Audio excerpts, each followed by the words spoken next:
Hey, my name is Elena Kachan. We are back for another episode of the AI Weekly Roundup on the Bloomreach page here on LinkedIn and other channels. I am super excited to welcome some new guests this week. And as you may have seen last week, we went live with 3 people, and today we're going live with 3 more people. So I'm very excited to introduce everybody. We're going to talk about a few different things as it relates to AI and how to cut through the noise. So I'm going to kick it off to Michael, and everybody's going to introduce themselves, and then we'll kick it off with a couple questions, and we'll be here for about 20 minutes. So we're super excited to kick it off. Michael? Hi there, I'm Michael Lee. I'm the senior editor at Bloomreach. And I guess an AI tool I've been using lately is Jasper AI for the content side. We use it to help generate some content ideas and help with SEO. So yeah, happy to be here and chat more about AI tools. Dan, you want to go next?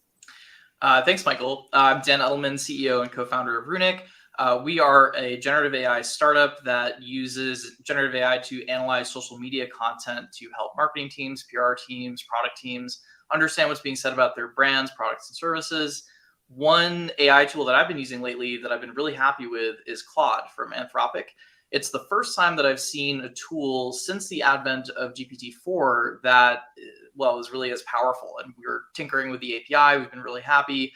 And so we're excited to see what comes out of that. Victor? Yeah, hi guys. So I'm Victor, the CSM for Revcom US, and the AI tool that we are currently using is, of course, our own, which is a smart telephone system capable of speech and sentiment analysis. And also for our writing, we also use Chat GPT on the side, and soon Chat GPT will be able to integrate with Revcom meetings, which will automate the transcription of your online or voice calls, and will also provide you with recommendation on the next steps for the following meetings as well. Awesome. No, I appreciate that. And thank you guys for, thank God for prep here, because you guys shared some really awesome AI tools. We've got 2 AI experts in the house who are in it day in and day out. So I'm very excited to hear from y'all, Dan and Victor. And then obviously, Michael Lee, you have tons of experience with the writing content side. So I love that you guys shared those tools. Thank you. I use ChatGPT all the time. I'm loving Canva. So I feel like we're all on the same page with wanting to learn more about AI. So I'm excited to get into it. So our first question today is, I know chatbots have been around for a while and everybody seems to have one. And I know you guys probably see them everywhere. Is AI just a fancy name for chatbot, smart chatbots? How do you differentiate what chatbot is and what AI is at a larger scale? Dan, do you want to kick us off with that? Yeah, sure. So to be honest, I've never been a huge fan of that term because I feel like it really limits the capabilities of AI. Certainly, that was how a lot of people first experienced generative AI was through a chatbot, through ChatGPT. But I mean, our company is just a small example of this, where we can use it as an analytics tool. There are so many capabilities stemming from generative AI, stemming from AI. And generative AI certainly isn't really the first true AI that we've been using, but it's the first time that the masses have really been able to understand, its power. And I think we've all been blown away if you've asked, ChatGPT to write a poem or something. But it goes far beyond that. And I think there are applications, just as we couldn't imagine when the internet came about, what it could turn into as with AI. I think it's already permeating our lives in very subtle ways, and it's going to continue to do so. Absolutely. I was going to say, I saw this meme and it was like, what will the impact on ChatGPT have on our business? And they're like, we don't know yet. And they're like, what do we know? And it's just like, we want to adopt it everywhere as fast as possible. So yep. I know everybody's on that train. Michael, what do you think about that? Yeah, I mean, I think the key thing to note is that AI has been part of a lot of technology we use for a very long time. Just it's been hidden and kind of not in the public eye. I mean, at Bloomreach, we've been using AI in our technology for over 10 years now. But now that everyone kind of has a better understanding of AI's capabilities, now we can kind of push that technology to the forefront a bit and just explain more of what's possible. Absolutely. Victor, what are your thoughts on chatbots and AI? How do you differentiate? Well, it's sometimes tricky because sometimes if you talk to a chatbot, there's a human chat support agent behind it. And of course, in the case of Chat GPT, that is genuinely AI powered or AI driven. And yeah, so sometimes it depends, and it's hard really to differentiate whether you're really talking to a human or an AI powered tool. But for now, every chatbot or chat support system is banking or is going with the AI train. So, No, but it absolutely. depends. Yeah, it depends on if they're using a large language model or things like that. But yeah, sometimes it can really be tricky to know if the chatbot is AI driven or there's a human chat support rep behind it. Yeah, and I think businesses are definitely trying to explore their options and trying to figure out what is the most efficient. Obviously, AI seems to be very efficient, and people want to implement AI in their business processes, is what we're seeing. So, my next question is really how can businesses actually start small with AI to make improvements with their team's performance? Are they able to? And I know we got an interesting question like, would it make sense for teams to train you on how to use AI to be more efficient? So I'm curious to hear your thoughts. Michael, you want to kick us off on that? Yeah, I mean, I think a lot of it starts with understanding what your business needs. Like, how can AI benefit you the most? Is it through generative AI? Is it through some other AI tools? Starting there is, I think, the most important because there are so many tools out there. You have to start smaller with your scope and just implement it one at a time to start, at least, since it's such a new technology for a lot of people out there. Totally. Um, so definitely something simple. So for example, if you're having trouble with scaling or generating content, you can use something like ChatGPT or Jasper to at least brainstorm and help scale up, which is also something we've done here. So our content team, will write content, but we'll have other people in the broader marketing org use those tools to help create a first draft, like a rough first draft for them, or generate ideas, and then we'll review it. Yeah, absolutely. I think that's super important to note. Like, what are the business needs, and then what tools can you use to make a big impact? So, Dan, what about you guys? Are you implementing anything on your side to make you guys more productive? What are your thoughts on that? Yeah, I mean, so in our interview questions, actually, we really want to know how applicants are using AI in their daily lives already. We want to not only bring people in who are familiar with it, but once they get in, let us know where do you think we can use AI where we aren't already. I think we're a little bit of an edge case in that we created this business with AI in mind. That's going to become increasingly common, and already there's an explosion of startups. My advice to a business that's looking to incorporate AI, similar to what Michael said, don't bite off more than you can chew. Start small.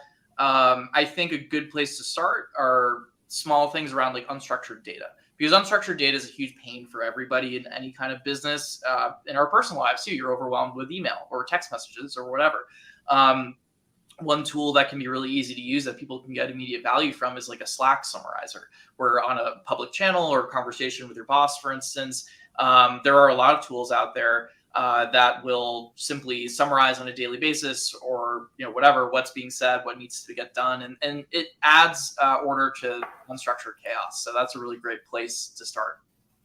I am all about working smarter, not harder. So finding ways that I can do that, I am all for. Sign me up.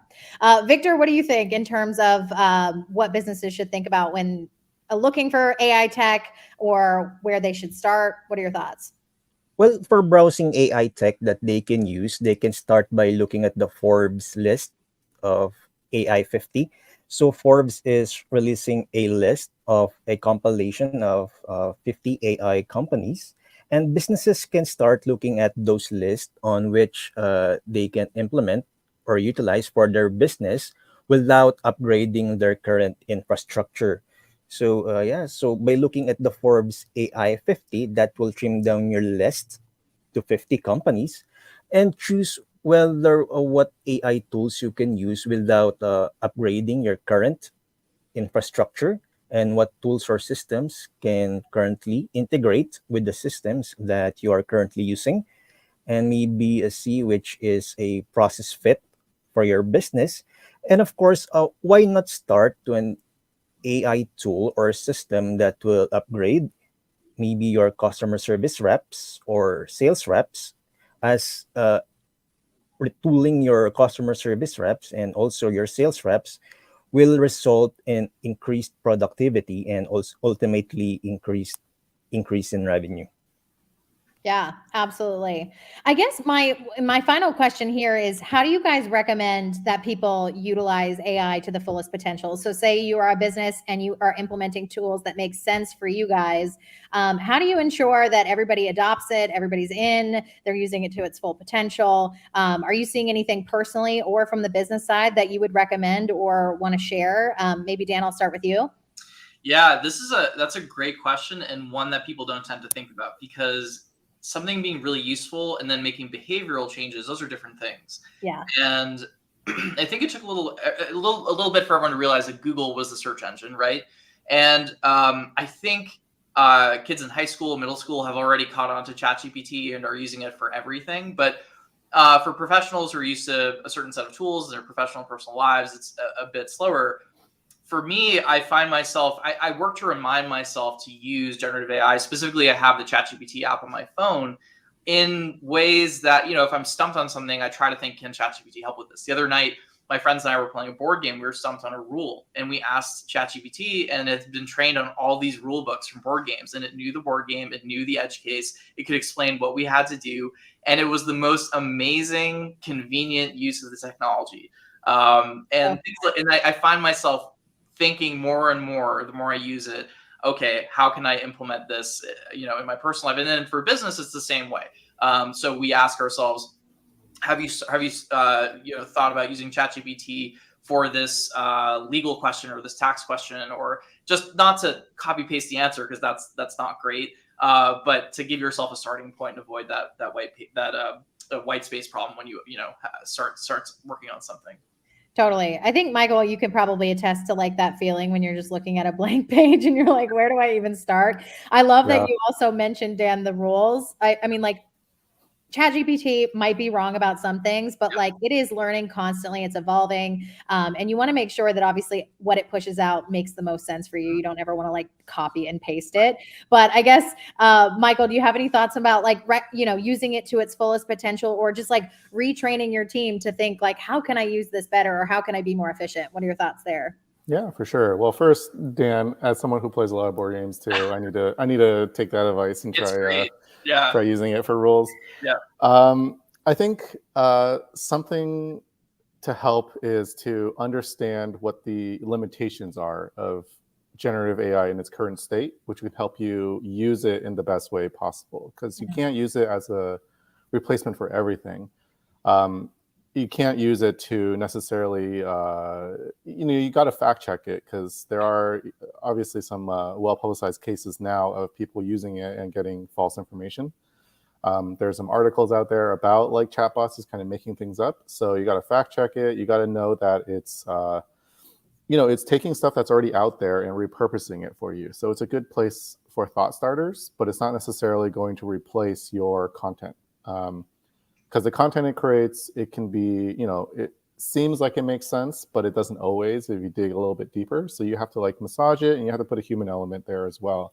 So knowing that, being able to use it as kind of like a way to help scale and just generate ideas, you can really do a lot more with a small team, but you have to like know how to work around it.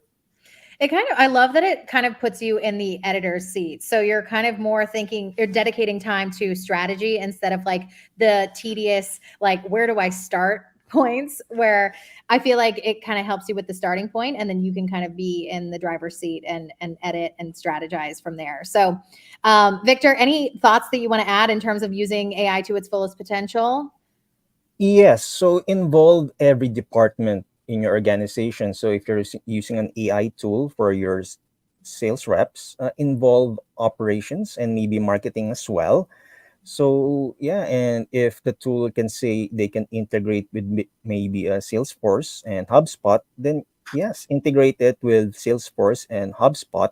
And if the AI tool has a free trial, then utilize the free trial so that your business can test if this is really a process fit or maybe a cultural fit for your business.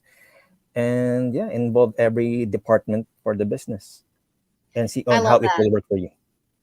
Yeah, you brought up two really good points, is making sure everybody's on board and adopting from just different departments, and making sure that people are there and ready and empowered to use it, but also like making sure that you have integrations with what you already have. You don't want to like make it harder on yourself and have to start from scratch. So find out what tools work best for you and what you're already working with. I think that's a great way to be Exactly. more. Totally.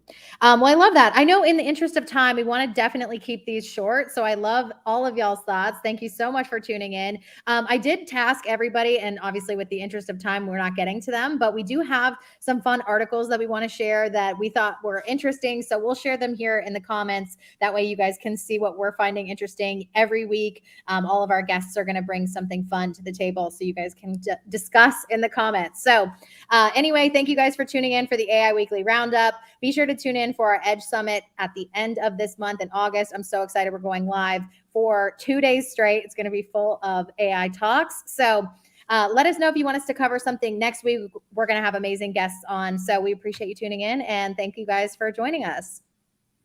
Thank you. Bye, Thank guys. you. Bye. Bye, guys. Thank you as well.